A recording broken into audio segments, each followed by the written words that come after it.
In this series of videos, we're going to start by customizing the leftover modules that make up this page, the home page.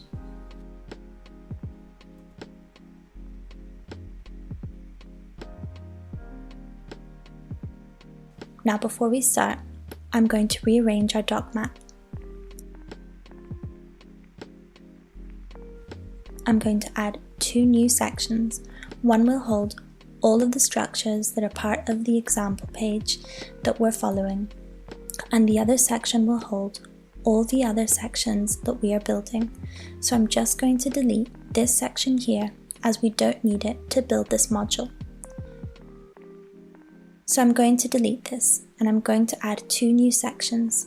This one is going to be called page example and I'm going to place it up here. I'm also going to add these structures here.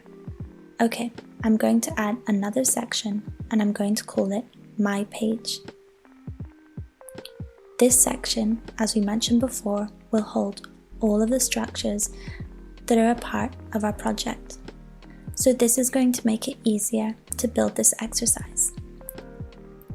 I'm only going to make these sections here visible. This way I can easily hide and show the example which we're using at any given time. In the next videos, we're going to start rebuilding the leftover modules. I'm just going to show you our page. Here it is. I'm going to start by editing this banner, and in the following videos, we'll move on to these lists here. So all you have to do now is click through to the next video.